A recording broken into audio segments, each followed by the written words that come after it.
ఖమ్మంకి కూతవేటు దూరంలో ఉన్న దానవాయి పార్కు సంబంధించిన ఏరియాలో మాత్రం రోడ్లు మాత్రం అధ్వానంగా ఉన్న పరిస్థితి. ప్రస్తుతం మనం ఖమ్మంలోని దానవాయిగూడెం బ్రిడ్జి ఒక సాగర్కాలం వెళ్ళే బ్రిడ్జి వద్ద రోడ్డు వద్ద ఉన్నాం. ఈ రోడ్డు చూసినట్టయితే దాదాపు ఈ రోడ్లో రోజుకి కొన్ని వందల వాహనాలు వెళ్తుంటే, అదేవిధంగా నడిచి వెళ్ళే వాళ్ళు ఎక్కువ సంఖ్యలో ఉంటారు. ఈ రోడ్డు మాత్రం ఇప్పటికీ కొన్ని సంవత్సరాల నుంచి ఉన్నా సరే ఈ రోడ్డు సరిగ్గా లేకపోవడం వల్ల అనేక వాహనాలు ఇబ్బందిగా ఉంది. ప్రజలు వెళ్ళే వాళ్ళు కూడా అనేక ఇబ్బందులు పడుతున్న పరిస్థితి. ముఖ్యంగా చూసుకున్నట్టయితే ద్విచక్ర వాహనాలు మాత్రం రోజు వెళ్తున్న నేపథ్యంలో మాత్రం ఇక్కడ దుబ్బ ఎక్కువగా రావడంతో మాత్రం చాలామంది కూడా వాహనదారులు ఇబ్బంది పడుతున్నారు. అదేవిధంగా శ్వాసకోశ వ్యాధులు వచ్చే ప్రమాదం నిలుస్తుంది. ఇక్కడ రైల్వే ట్రాక్ పక్కన ఉండడం వల్ల కూడా ఇక్కడ వాహనదారులు అనేక ఇబ్బందులు పడుతున్న పరిస్థితి కనిపిస్తుంది. ఉదయం నుంచి సాయంత్రం కూలి వెళ్ళే వాళ్ళు, కూలికి పనికి వెళ్ళే అదే ఉద్యోగస్తులు కూడా వెళ్ళిన నేపథ్యంలో మాత్రం ఈ వాహనాలు పూర్తిగా డ్యామేజ్ అని చెప్పి వాహనదారులు కూడా వాపోతున్న పరిస్థితి కనిపిస్తుంది. ఏదైతే ఖమ్మం కార్పొరేషన్ సంబంధించిన ఈ 58 డివిజన్లో చూసినట్టయితే ఇక్కడ పూర్తిగా రోడ్లు అధ్వానంగా ఉన్నాయి. వర్షాకాలం వస్తే మాత్రం వరద నీరు మొత్తం చేరుతుంది. మాత్రం ఇక్కడ నుంచి వెళ్ళడానికి కూడా అనేక ఇబ్బందులు పడుతున్న పరిస్థితి మనం చూడవచ్చు. ఏదో తాత్కాలికంగా వరకు మెటల్ వేసి మాత్రం నడిపిస్తున్న పరిస్థితి. ఇక్కడ కార్పొరేటర్లో కూడా ఎంతసేపు చెప్పినా సరే వాళ్ళు వినిపించుకోవడం. ఇప్పుడు ఇక్కడ కాలనీ వాసులు చెప్తున్న పరిస్థితి. ప్రస్తుతం మనతో పాటు కొంతమంది కాలనీ వాసులు ఉన్నారు, అడిగి చూద్దాం. చెప్పండి అమ్మా, రోడ్డు ఎలా ఉన్నాయి ఇక్కడ? రోడ్డు మంచిగా లేదు. ఉదయం సాయంత్రం పొద్దున్న లేస్తే మేము ఖమ్మం పోయి కష్టం చేసుకుని బతికేటోళ్ళం. రోడ్డు మంచిగా లేక సాయంత్రం నైట్ 9-10ంటికి రావటం అవుతుంది. 10ంటికి వస్తుంటే రోడ్డు అతలం 5-6 ఎక్కుతుంటే ఆటోల అతలం కుతలమై కింద పడేదాన్ని. నేను మొన్న జ్వరం తొలిగింది. నేను అక్కడ 2,000 రూపాయల కూరగాయలు పట్టుకున్నా. 2 రోజులు సెలవు తీసుకున్నా. 2,000 నష్టం అవుతుంది నాకు. మళ్ళీ ఇవాళ పోతున్నా ఈ మంచిగా ఉన్నాయో లేవు అని పారబోసుకోవటానికి. దయచేసి రోడ్డు వేయండి సారు. మంత్రులు ముఖ్యమంత్రులు వస్తే అప్పటికప్పుడు 3 రోజులలో ఏదన్నా ఒకటి చేస్తారు. ఇప్పుడు మమ్మల్ని పట్టించుకోవట్లేదు, ఈ రోడ్డు పట్టించుకోవట్లేదు. వర్షం వచ్చినా ఏది వచ్చినా గుంటలు ఈ ఒడ్డు మెట్టలు అతలం కుతలం అయిపోతున్నాం. ఆట ఎత్తేస్తుంది. మేము పొద్దున్న లేతే పని చేసుకొని బతికేటోళ్ళం సార్. ఇక చాలా మంది వాహనదారులు కూడా ఎక్కువ మంది వెళ్తున్న నేపథ్యంలో మాత్రం అనేక ఇబ్బందులు పడుతుంది. ప్రస్తుతం అంతా పాటు వాహనదారులు చెప్పండి, ఇక్కడ రోడ్లు ఎలా ఉన్నాయి? ఈ 2 years నుంచి రోడ్లు ఇంతే ఉన్నాయి అన్న. రావడం వర్షాకాలం అయితే టూ మచ్, అసలు బండి వెళ్ళే అవకాశం కూడా లేదు. స్కిడ్ అయి పడతాం. ఈ 2 times నేను ఇక్కడే పడ్డాను, స్కిడ్ అయి పడిపోయాను. చాలా సంవత్సరాల నుంచి ఇట్లా పెండింగ్ ఉంది రోడ్డు. డిమాండ్ అంటే రోడ్లు వేసి ఉంటే రవాణా సౌకర్యం అనేది మంచిగా జరుగుతుంది. ఇటన్నీ విలేజెస్ ఉన్నాయి కదా, రవాణా సౌకర్యం మంచిగా జరిగితేనే విలేజ్ అనేది డెవలప్మెంట్ ఉంటుంది. ఇప్పుడు మనం చాలా వరకు వాహనదారులు కూడా చాలా మంది ఇబ్బంది పడుతుంది. చెప్పండి, మీరు ఎక్కడి నుంచి వస్తారు? టౌన్పేట. రోడ్లు బాగాలేవు, అన్నీ గుంటలే ఉన్నాయిగా. రావడానికి నైట్ వర్షం వస్తే అసలు బండి పోవైతే కావట్లేదు, రావైతే కావట్లేదు. ఇబ్బంది ఎక్కువ. చిన్నపిల్లలు పడుతున్నారు, పెద్దోళ్ళు పడతారు వర్షం వస్తే. అసలు ఎట్లుంటుంది వాన వస్తే. కొంచెం ఇప్పుడు బాగుంది కానీ. మీరు చెప్పండి. మాది రావణపేట కాలనీ అండి. రోజు పోయి రోజు వస్తాం. బాగా ఇబ్బందికరంగా ఉంది. ఏం పోలేకపోతున్నాం, రాలేకపోతున్నాం. చాలా రోజులు అవుతుంది సార్. మొన్న కూడా ధర్నా చేశారు కానీ ఏం కాలేదు. ఇక ఇట్లనే నడుతూనే ఉంది సార్. నేను కిరాణా షాప్లో చేస్తా సార్. రోడ్డు మంచిగా ఎత్తే చాలు, మాకు అదే సంతోషం. చాలా గుంటలు ఉన్నాయి. వర్షం వస్తే అసలు ఆ బండ్లు దిగబడి మా ఇబ్బంది అవుతుంది. అందులో గర్భిణీ స్త్రీలు ఉన్నారు. వాళ్ళు తీసుకుపోవడానికి కూడా ఎంత జాగ్రత్త తీసుకుపోతా ఉన్నా కానీ బండ్లు అప్ అండ్ డౌన్ అవుతున్నాయి. ఈ రోడ్డు మాకు దయచేసి ఈ రోడ్డు ఒకటి మాకు వేపిస్తే చాలు సార్. దానికంటే ముఖ్యంగా మాకు ఏం లేదు. చాలా ఇబ్బందిగా అవుతుందంటే రోజు 24 గంటలు ఇటే తిరుగుతాం మేము ఆటో వాళ్ళం. అంతకుముందు కూడా 4-5 సార్లు ధర్నాలు చాలాసార్లు చేసాం మేము. అయినా కానీ అప్పటికి మా మీద కేసులు అయినా కానీ దాని కూడా పట్టించుకోలేదు సార్ మేము. ఏదంటే మాకు కొంచెం ఏదొక్క సాయం చేయండి. ఈ దాన్ని కూడా రోడ్డు ఒకటి వేస్తే మాకు మీరు చేసిన సాయం అదొకటి సార్ మాకు చేసేది. దాన్ని కూడా రోడ్డు ఒకటి వేయండి సార్ దయచేసి. చాలా ఇబ్బంది అవుతుంది. పోను 24 గంటలు ప్యాసింజర్ని కాళ్ళు నొప్పులు చేతుల నొప్పులు. నెలకి కనీసం మాకు చూసుకోవడానికి హాస్పిటల్ పోతే 10-15 వేల కాంచి ఖర్చు అవుతుంది. మాకు ఎటువంటి ఏమొద్దు. మాకు ఇదొక్క మేము రోడ్డు ఒకటి వేస్తే మాకు అంతకంటే ఎక్కువ ఏం లేదు సార్. మాకు రోడ్డు ఒకటి వేయండి దయచేసి. చాలా సార్ పొంగిలేడు సార్, మీకే దయచేసి మిమ్మల్ని అడుగుతున్నాం సార్. మీ వలన అవుతుంది ఇది పొంగిలేడు సార్, మీ వలన అవుతుంది. కాబట్టి ఈ రోడ్డు వేసి మాకు కొంచెం విముక్తి కల్పిస్తారని ప్రార్థన సార్. బాగాలేదన్న, రోడ్డు అయితే బాగాలేదు. ప్రెగ్నెంట్ లేడీస్ కనుక వచ్చినా కానీ బాగా ఇబ్బంది అవుతుంది. ముసలోళ్ళు అంతే అన్న. ఈ ఊరికి ఇక రోడ్డు రాదు, ఎప్పుడు రాదు. ఇది మా చిన్నతనం కానీ చూస్తున్నాం, ఇది ఇట్లనే ఉంటుంది. అది వచ్చేది ఉందా రాని ఉందా అన్నది అయితే తెలియదు. మరి కడుపుతున్న వాళ్ళైతే ఎమ్మటి ఇక్కడే పిల్లని కానాలి. అంత దారుణంగా ఉంది ఈ రోడ్డు. దీని గురించి పట్టించుకునే నాయకుడే లేడు. ఎందుకని ఏమో తెలియట్లేదు మరి ఎందుకో ఈ నుంచి ఇక్కడ వరకే పట్టించుకోవట్లేదు. అంటే ఇక్కడ పక్కన రైల్వే ట్రాక్ ఉంది కదా. ట్రాక్ ఉంటే ఉంది, ట్రాక్ ఉంటే మాత్రం రోడ్డు వేయాలని లేదా? మరి ఇంత జనాలు ఏం చేస్తారు? ఇంత జనం ఉన్నారు, ఇంత రోడ్డు, ఇంత జనం పోతున్నారు వస్తున్నారు, మరి ఇంత జనానికి ఏం సమాధానం చెప్తారు? ట్రాక్ ఉంటే మాత్రం ఆటోలు తెస్తున్నారు, ప్యాసింజర్ తెస్తున్నారు. ఎవరు వచ్చినా ఏ ప్రభుత్వం వచ్చినా రోడ్డు కావట్లేదు, పాడలేదు. అదేమంటే మాదేముంది అంటే వాళ్ళు అంటారు. ఆ రైల్వే స్టేషన్ బంద్ చేస్తే అయిపోతుంది. ఇక లేకపోతే ఆటోలు మొత్తం కొల్లు అయిపోతున్నాయి. ఆటో డ్రైవర్ పోతున్నారు, ప్యాసింజర్ కొల్లు అవుతున్నారు. ఏ ప్రభుత్వం సాయం చేస్తుంది? ఇప్పుడు కాంగ్రెస్ ప్రభుత్వం మంచిగా చేయట్లేదు రోడ్లు. ఏ ప్రభుత్వం సాయం చేయట్లేదు. ఎందుకండి రోడ్లు ఇది దారుణంగా ఉన్నాయండి. ఏదన్నా ఇటు పోవాలన్న కళ్ళన్నీ దుమ్ముతో సహా అసలు పెద్ద ఇబ్బందికరమైన రూటు ఇది. మినిస్టర్ గారు నియోజకవర్గం అంటున్నారు కానీ కనీసం ఖమ్మానికి 2 కిలోమీటర్ల దూరం కూడా డెవలప్ లేని ఏరియా అంటే ఇది ఖమ్మం టౌన్ పక్కన. ఇటు చూసినా కానీ 2 కిలోమీటర్ల లోపల ఇంత దారుణంగా ఉన్న రోడ్డు అంటే ఇది రామన్నపేట రోడ్డుగా మేమందరం అనుకుంటున్నాం. వచ్చేటప్పుడు చాలా ఇబ్బంది అవుతుంది ట్రాఫిక్. దయచేసి ఇది మినిస్టర్ గారి దృష్టికి తీసుకెళ్ళి ఈ రోడ్డుని అతి త్వరలో బ్రిడ్జి ఇబ్బంది ఉంది, దీన్ని కొంచెం ఖమ్మానికి దగ్గర ఉంది, దీన్ని చాలా పబ్లిక్ బాగా ఇబ్బంది పడుతున్నాం. దీన్ని దయచేసి ఒకసారి డెవలప్ చేయాల్సిందిగా మనకి. ఇక్కడ ఎట్లున్నాయి రోడ్డు ఎట్లున్నాయి? ఎట్లే ఉన్నాయి మీకు అవపడుతున్నాయి, రోడ్లు అవపడుతున్నాయి, ఎట్లే ఉన్నాయి. రోడ్లు ఎట్లున్నాయంటే రోడ్లు చూస్తారు కదా అండి. మళ్ళీ రోడ్డు మినిస్టర్ గారి రోడ్లు అవి. మినిస్టర్ గారి రోడ్లు అయినప్పుడు ఇది ఎప్పుడో ఎస్టిమేషన్ వేసారు ఈ రోడ్డు. ఇదేంటి బ్రిడ్జి, అండర్ గ్రౌండ్ బ్రిడ్జి అని. అది ఎంతవరకు అతి లేదు గతి లేదు, 3 సంవత్సరాలు అయ్యాయి. మరి మినిస్టర్లు మారారు, అందరూ మారిపోతారు కానీ ఇది మాత్రం మారట్లేదు. ఎందుకని అది గవర్నమెంట్ లోపం. మనం ఏం చెప్తాం? ప్రభుత్వాలు వస్తూనే ఉన్నాయి. గతంలో బీఆర్ఎస్ ప్రభుత్వం ఉంది, ఇప్పుడు కాంగ్రెస్ ప్రభుత్వం చేస్తా అని చెప్తారు. ఏ ప్రభుత్వం అయినా బీఆర్ఎస్ ప్రభుత్వం ఉంది, శాతం అని ఏం చేసారు? ఏమీ చేయలే.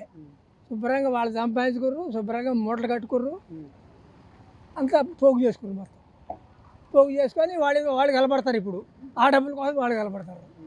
మరి ఈ ప్రజలు ఏం చేస్తారు? ప్రజల పరిస్థితి ఏంది? ఈ రోడ్లు ఎట్లా పెడిపో వాళ్ళ డబ్బులు ఖర్చు పెట్టడం తప్ప అసలు ఇక్కడ ఆ డబ్బులే ఈడ పెడితే ప్రజలు బాగుపడతారు కదా. ఎడ తిరిగి జనాన్ని మొహం తిరిగి తప్ప రెండో లేదు. మీ ప్రధానమైన డిమాండ్ ఏంటి? రోడ్లు మంచి చేయాలండి. రోడ్డు మంచిగుంటే ఎటు పోవాలని రోడ్డు మెయిన్. రోడ్లు ఈ ముతగాలి బ్రిడ్జి వేయాలండి ఫస్ట్.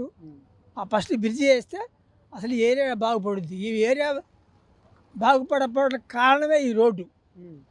జానబాయిగూడెం ఏరియా బాగుపడకపోవడానికి కారణం ఏంటంటే ఈ రోడ్డే. ఈ గల్లీ వేయటం వల్ల ఇది డెవలప్ కావట్లేదు. ఇక్కడ కార్పొరేటర్ చెప్పారా? కార్పొరేటర్కి చెప్తే ఏం చేస్తారు? కార్పొరేటర్ చేద్దామండి అంటారు. చిట్ట అంటారు. ఆమె లేడీ పాప మా ఏం చేస్తుంది? నడుస్తుంది అట్లాడని. మీరు ప్రభుత్వానికి ఏం చెప్తారు? మీరు ప్రభుత్వం చెప్పేది రోడ్లు ఏమో ఈ ముదగాలి బ్రిడ్జి ఏమని చెప్పండి. ఫస్ట్ బ్రిడ్జి చేయాలి. బ్రిడ్జి చేస్తే ఇక్కడ డెవలప్ అయింది, లేకపోతే డెవలప్ కాదు. ఇక 10-100 ఏళ్ళు ఉన్నా ఇంతే ఉంటుంది. ఈ బ్రిడ్జి మీరు ఎప్పటి నుంచి చూస్తారు ఈ రోడ్డు?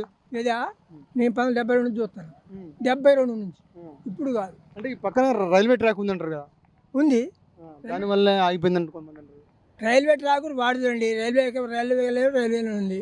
నీ లైన్ ఉంది కానీ నువ్వు వేసుకోరా? శాతం అయితే నువ్వు వేసుకోలేవా? దాని వంక పెట్టలేవు ఎందుకు? అది రైల్వే వదిలిపెట్టు, యువతలేయి. నువ్వు యువతలేయండి, దాన్ని వంక పెట్టి జావడం ఎందుకు?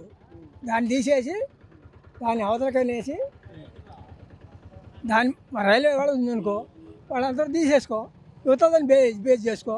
అండర్ గ్రౌండ్ బ్రిడ్జ్ చేస్తామన్నారు, పేపర్లో ఇచ్చారు. ఎప్పుడు టీఆర్ఎస్ ప్రభుత్వం అప్పుడే పేపర్లు ఇచ్చారు. ఇంకేముంది? 33 కోట్లు సాంక్షన్ అయిపోయింది. బొక్క పెడతాను ఈ సాయిగా. అంత డెవలప్ అయింది. దాన్ని డెవలప్ అయింది ఇంతవరకు అతి లేదు గతి లేదు. ఓకే, మీరు చెప్పండి, రోడ్లు ఎలా ఉన్నాయి ఇక్కడ? రోడ్ల కింద పడితే మనం లేవి, ఇంకో 3 వచ్చి లేపాలి. ఇంకో రోజుకి పోతుంటే వస్తుంటే రోడ్లు ఏం కానీ పోయే బండ్లకి టిప్పర్లకి నడిచే కళ్ళు అసలు ఒత్తిడికి మా రేచిగట్లు వచ్చినాయేమనుకుంటారు ఇంటికి ఒత్తిడికి. అట్టున్న రోజు తుమ్మనాశ్ర పోతాడు, పొంగిడి శ్రీనివాసరెడ్డి పోతాడు. వాళ్ళు వచ్చినప్పుడు ఏదో ఎగరకుంటా గిత్త గుంటలు నింపుకొని చూపిస్తారు. ఇక్కడ 3 సార్లు ఇప్పుడు ధర్నా చేసిన ఎవరికే ధర ఏదో చెప్తాం అన్నారు. రైల్వేల మీద అబ్జెక్షన్ పెట్టారు కానీ అది ఉట్టిదే. వాళ్ళ పని వాళ్ళు 3 లైన్లు వాళ్ళు లోపల వేసుకున్నారు, ఇది వదిలేశారు. మీరు చేయించుకోమని రోడ్డు కూడా పోయించుకొని వాళ్ళు సెంట్రల్ గవర్నమెంటే వదిలేసినా ఈ గవర్నమెంట్ చేత కాక వదిలేసి వాళ్ళ మీద నేర్పుతారు తప్ప రెండోది ఏం లేదు. ఇంత తప్ప రెండోది ఏం లేదు. చాలా వరకు కూడా వాహనదారులు మాత్రం అనేక ఇబ్బందులు పడుతున్న పరిస్థితి వస్తుంది. దాదాపు కొన్ని సంవత్సరాల నుంచి కూడా ఈ రోడ్డు అభివృద్ధి జరగటం చెప్పి పక్కన రైల్వే ట్రాక్ ఉన్నప్పుడు కూడా రైల్వే ట్రాక్కి సంబంధం లేదు. ఇక్కడ ఉన్న అధికారులు కార్పొరేటర్లు మాత్రం పట్టించుకోవడం చెప్తారు. గత ప్రభుత్వం అంతే ఉంది, ఇప్పుడు వచ్చిన కొత్త ప్రభుత్వం కాంగ్రెస్ ప్రభుత్వం కూడా అంతే ఉంది కూడా వాపోతున్న పరిస్థితి. ప్రస్తుతం మనతో పాటు ఇక్కడ ఒకరిని అడిగి చూద్దాం అసలు రోడ్లు ఎలా ఉన్నాయి అడిగి చూద్దాం. ఒక నిమిషం మనం చూడొచ్చు దృశ్యాల్లో కూడా దాదాపు రోజుకి ఒక 100 వాహనాలు, ఆటోలు కానివ్వండి, బైకులు కానివ్వండి, ట్రాక్టర్లు కానీ అతి పెద్ద ఎత్తున రోజుకి వెళ్తున్న పరిస్థితుల్లో మాత్రం రోడ్లు మాత్రం అధ్వానంగా ఉందని చెప్పి ఇక్కడ వాపోతున్న పరిస్థితి. ప్రస్తుతం మనతో పాటు నాకు ఉన్నారు, అడిగి చూద్దాం ఇక్కడ రోడ్లు ఎలా ఉన్నాయి. ప్రభుత్వం ఎలా ఉందో రోడ్డు కూడా అలాగే ఉంది. అంటే మంచిగా ఉన్నది అంటే ప్రభుత్వం మంచిగా ఉన్నట్టు, బాగలేదు అనుకుంటే ప్రభుత్వం కూడా రోడ్డు బాగాలేకపోతే ప్రభుత్వం కూడా బాగాలేనట్టు. ఈ గత కాలనీ బడి 23 సంవత్సరాలు 2003, 2004లో పడ్డది. అప్పటి నుంచి ఇప్పటి వరకు మంత్రులు మారుతున్నారు, ఎమ్మెల్యేలు మారుతున్నారు, ప్రభుత్వాలు మారుతున్నాయి, అధికారులు మారుతున్నారు, కలెక్టర్లు మారుతున్నారు. ఎంతమంది మారినా కానీ ఇక్కడ ప్రజల బతుకులు మాత్రం మారట్లే. అదే ఊరు, అదే రోడ్డు, అదే పనులు. పొద్దున లేవాలి, పొట్ట చేత పట్టుకొని పోవాలి, మళ్ళీ సాయంత్రం పూట పొట్ట చేత పట్టుకొని ఇంటికి వచ్చి పడుకోవాలి. ఒకరోజు పనికి పోకపోయినా ఇంట్లో వెళ్ళే పరిస్థితి లేదు. అన్ని పేద కుటుంబాలే. 70% ప్రతినిత్యం ఖమ్మం పోయి పనులు చూసుకొని నైట్ పూట వచ్చేటోళ్ళే. వీధి లైట్లు సరిగ్గా లేవు. ఈ రోడ్లు వర్షాలు వచ్చినప్పుడు గుంటలు. పట్టణ ప్రగతి అని ప్రతి సంవత్సరం నిధులు శాంక్షన్ అవుతున్నాయి, ఎడిపోతున్నాయో తెలియట్లేదు.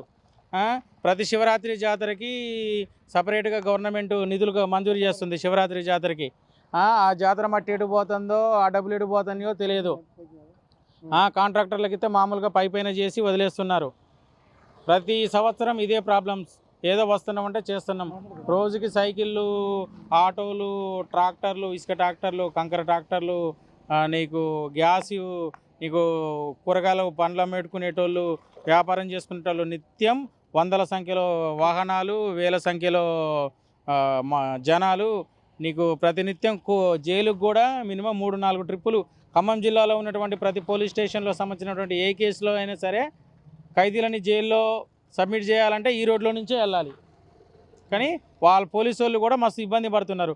ప్రభుత్వ అధికారులు కూడా ఇబ్బంది పడుతున్నారులే కానీ ఎవరికి చెప్పుకోలేకపోతున్నారు. వాళ్ళు కూడా వాళ్ళ పై ఆఫీసర్లకు చెప్పినా కూడా ఇప్పుడు సీఎం వచ్చినా, పిఎం వచ్చినా, మంత్రులు వచ్చినా నైట్కు నైట్ రోడ్లు అయిపోతున్నాయి.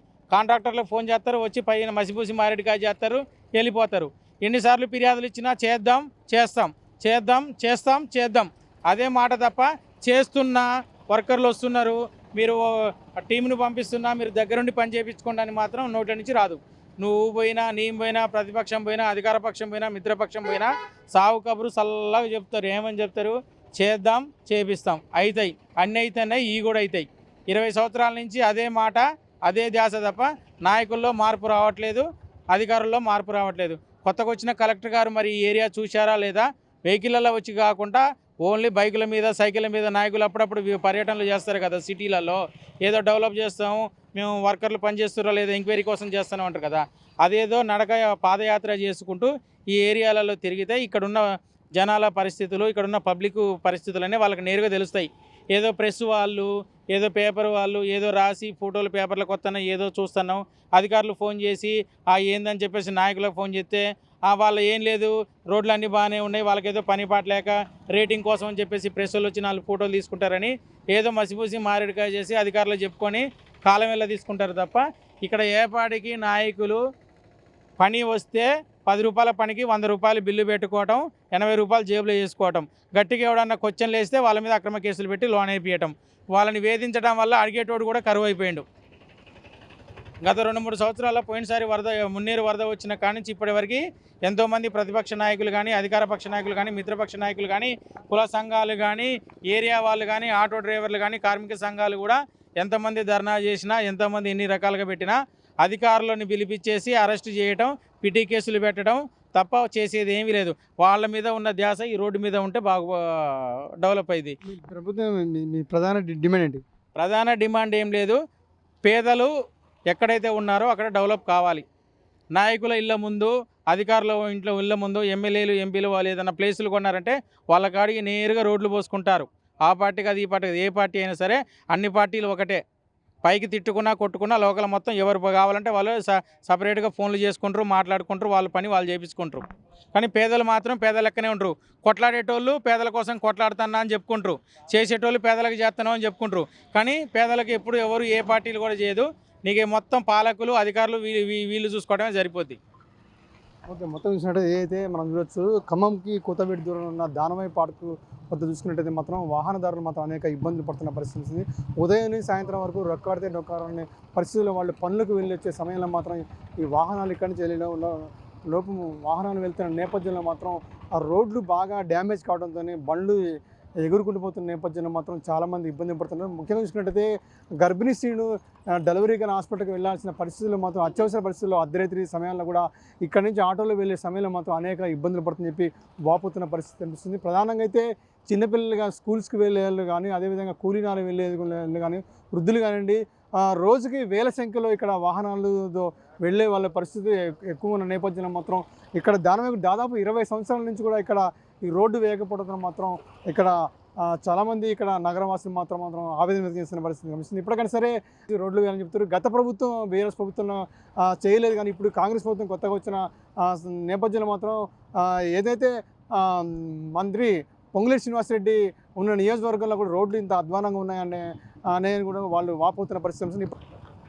ఇప్పటికైనా సరే అధికారులు స్పందించి రాష్ట్ర ప్రభుత్వం కానీ, అదేవిధంగా ఆ జిల్లాకు సంబంధించిన మంత్రి కానివ్వండి, కలెక్టర్ కానీ, అధికారులు కానీ వెంటనే స్పందించి దానమయ్యగూడెంకి వెళ్ళే రోడ్డును మాత్రం పూర్తిగా అభివృద్ధి చేయాలని చెప్పి కూడా ఇక్కడ కాలనీ వాసులు మాత్రం డిమాండ్ చేస్తున్న పరిస్థితి కనిపిస్తుంది. ఇది కొంత అదే పరిస్థితి. కెమెరామెన్ సతీష్తో గోవిందు, అభినవ్ భారత్, ఖమ్మం నుంచి.